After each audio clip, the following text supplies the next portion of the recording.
Henker que vive duas vezes. Capítulo 594. Erebus, 2. Vamos começar. Quando ouviram a ordem de Yon-Woo, os três irmãos Ciclope assentiram gravemente. Seus rostos estavam cheios de nervosismo, excitação e tensão. Eles ficaram muito felizes ao saber que Yon-Woo havia recapturado o Tártaro. No entanto, assim que entraram no templo do rei do submundo para procurar a pedra de castitas, que haviam enterrado lá, começaram a ficar nervosos. Eles praticamente desistiram da possibilidade de retornar a este lugar, e ainda assim estavam aqui. Eles colocaram a pedra de castitas em um local relativamente aberto. Ficava próximo ao pé da escada do templo, próximo ao segundo braseiro de bronze à esquerda. Todos que observaram os irmãos encontrarem a pedra ficaram exasperados ao descobrir que haviam escondido um item tão importante em um local tão óbvio. Embora os irmãos não soubessem utilizar plenamente a pedra de castitas, o mais novo, Arges, sabia extrair pequenos pedaços do fogo desde o início dos tempos da Pedra da Alma. Ele os usou para o armamento e armadura que criou para Dis-Plutão, e essa pequena quantidade foi suficiente para fazer de Dis-Plutão uma tropa bem conhecida e formidável no mundo celestial. Foi por isso que os Ciclopes temiam que os titãs ou gigantes colocassem as mãos na pedra de castitas. As coisas são mais difíceis de encontrar quando estão bem debaixo do seu nariz. Arges disse de maneira despreocupada. Logo, todos os observadores entenderam por que Arges estava tão confiante quanto ao esconderijo. Debaixo do braseiro de bronze, Arges instalou uma engenhoca complexa com uma infinidade de combinações e movimentos que precisavam ser feitos antes de ser destravada. Somente Arges poderia abrir a engenhoca e acessar a pedra de castitas. Rumo, o chão se abriu e um velho baú disparou. Eles abriram para ver a pedra de castitas descansando confortavelmente dentro. Isso é, assim que ele colocou os olhos na pedra da alma, os olhos de Erlang Shen se arregalaram. Ele poderia curar imediatamente a doença do imperador de Jade se colocasse as mãos na pedra de castitas. Espere um pouco mais. O príncipe Neza colocou a mão no ombro de Erlang Shen, falando em voz baixa. Foi só então que Erlang Shen percebeu que estava caminhando em direção à pedra da alma sem sequer pensar. Seu rosto ficou vermelho de vergonha. Suas emoções o dominaram, enquanto os dois líderes da seita Shan acalmavam seus corações. Então isso é uma pedra da alma, hein? Definitivamente parece diferente daquele que você possui. Cronos olhou para a pedra de castitas e exclamou. Embora a pedra de castitas parecesse um pedaço normal de rocha, Cronos podia sentir algo dentro dela. Pensando que Cronos poderia fornecer informações, Yon-Woo perguntou cautelosamente a Cronos. Como é diferente? Como posso explicar isso? Suas pedras da alma têm uma aura maligna e subversiva como seu dono, mas aquela pedra de castitas parece estar se purificando. Ei, por que você está me olhando assim, filho? Yon-Woo olhou estupefato para Vigrid. Yon-Woo suspeitava que seu pai vivia para provocá-lo. Mas Yon-Woo decidiu deixar passar. Ele estalou a língua e balançou a cabeça. Nada, esqueça. Você mencionou algo sobre purificação? Quando o poder sagrado perde sua divindade, ele se separa em vários pedaços e acentua um aspecto específico. Esqueça. Deixe-me colocar desta forma. Como você se sentiu quando aprendeu a usar suas pedras da alma? Foi turbulento. Certo, deve ter parecido uma libertação. O poder mágico começou a sair sem fim à vista, certo? Sim, é por isso que tive que desviar o poder mágico transbordante para a pedra filosofal para ganhar estabilidade. Sim, isso parece certo. As soulstones que você possui estão cheias de poder mágico e são extremamente ativas. Eles procuram ser libertados, como um cachorro enlouquecido. Porém, a pedra das castitas é diferente. Tem tendência a absorver. Você está dizendo que absorve poder mágico? Algo assim. Ela não apenas contém poder mágico, mas também procura absorver todo o poder mágico ao seu redor. Então, quando você mencionou que isso purifica. Certo, independentemente de o poder mágico ser obscuro ou derivado da energia espiritual, a pedra de castitas irá absorvê-lo. Assim, purifica, absorve todos os tipos de poder mágico e o transforma na forma mais pura de poder mágico. Contudo, o poder mágico que ele cria como subproduto é tão puro que provavelmente é venenoso para a maioria dos seres vivos. Os olhos de Yon-Woo se arregalaram. Depois de fazer a pedra filosofal e passar muito tempo examinando as revelações, ele acumulou uma enorme quantidade de conhecimento sobre o mundo. Assim, ele conheceu a propriedade e o uso da energia pura. Até certo ponto, quanto mais puro o poder mágico, mais eficaz ele era. No entanto, tal como a água que era demasiado pura e, portanto, não conseguia sustentar a vida, quando uma substância se tornava demasiado pura, tornava-se uma ameaça à vida em vez de benéfica. A pedra de castitas poderia criar a forma mais pura de poder mágico, um tipo que só existia durante o início do universo. A pedra de castitas também purifica o poder. Então, isso imbui pureza? Sim. Yon-Woo relembrou a primeira vez que encontrou a pedra de Superbia, orgulho. Depois que ele se livrou do diário de seu irmão, a pedra da alma liberou uma enorme quantidade de poder mágico. A aura supressiva do poder mágico era exatamente como a natureza dominadora de Superbia. O mesmo aconteceu com a pedra da Gula, Gula. O dono original da pedra da alma, Gula, o imperador da Gula, foi influenciado pela ganância da pedra e desejava consumir tudo. E por último, a pedra da luxúria, exemplificando perfeitamente a Duna de Vieira e a Mãe Terra. No entanto, todos estes 3 casos caíram no domínio dos pecados cardeais.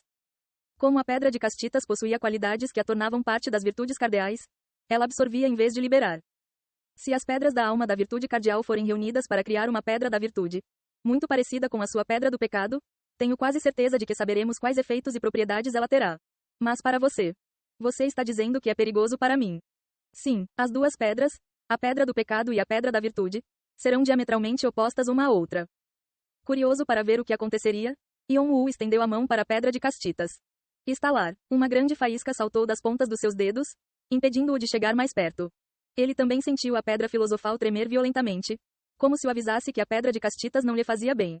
Yon-Woo sentiu que deveria continuar ajudando a seita Shan e trocar a pedra de castitas por uma pedra da alma do pecado cardeal ou uma pedra da alma da virtude cardeal diferente. Yon-Woo ficou surpreso com a capacidade de seu pai de ver a essência de uma pedra da alma apenas olhando para ela.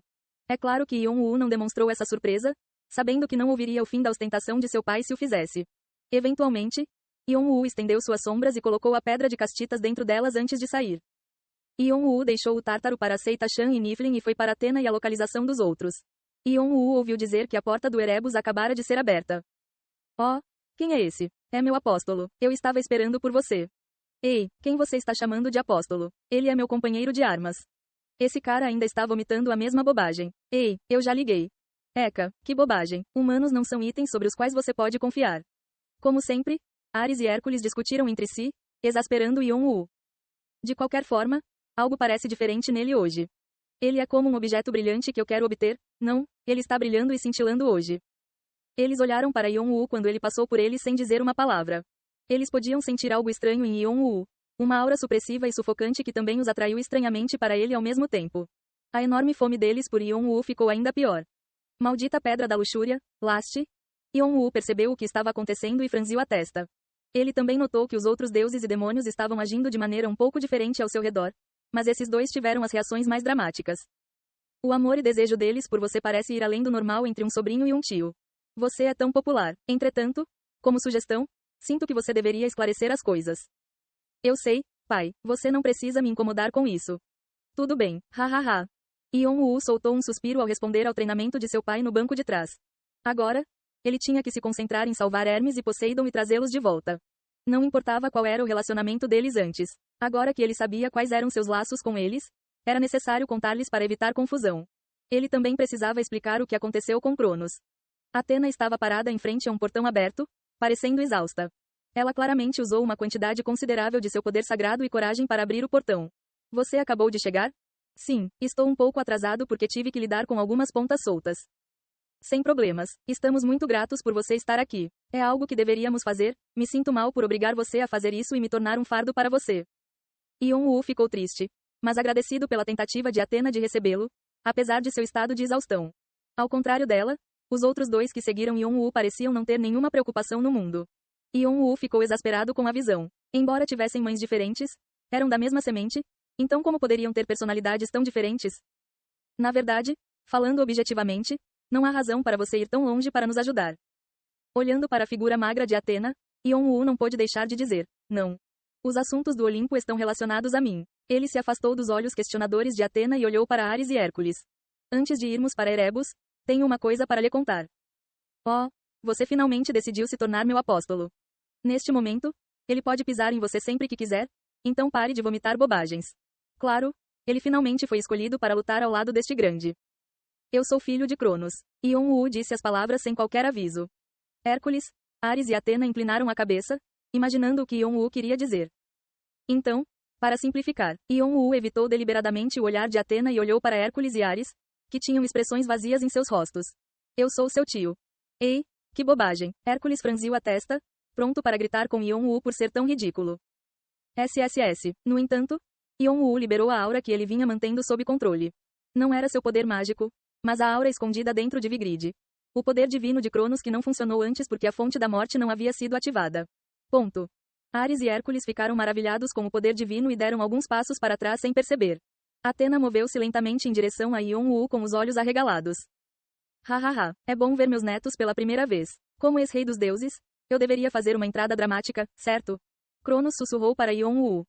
Rumo. Cronos tentou se manifestar. Vigrid fragmentou-se em pedaços e formou uma figura humana. Logo, um homem de meia idade com cabelos negros esvoaçantes apareceu. Em um instante, a pele de Ares, Hércules e Atena ficou rígida. Eles nunca tinham visto Cronos pessoalmente, apenas seu cadáver caído como uma cordilheira em um canto do Tártaro. No entanto, reconheceram imediatamente o avô paterno. Cronos possuía uma aura única e familiar, e seu espírito era semelhante ao deles. Os deuses podiam espiar através do corpo físico e ver o espírito, e podiam até ver o verdadeiro eu dentro do espírito. Vocês são filhos de Zeus? A voz de Cronos ressoou em seus espíritos. Os três não conseguiam falar nada. Dentro do Olimpo, Cronos era um personagem muito polêmico. Ele liderou o Olimpo durante seu apogeu, mas no final caiu na loucura e desmaiou. No entanto, muitos no Olimpo o honraram secretamente. A geração de Atenas, que muitas vezes estava insatisfeita com o estado atual do mundo celestial e tinha conflitos frequentes com a geração mais velha, o reverenciava. Para eles, Cronos era alguém que só existia em lendas.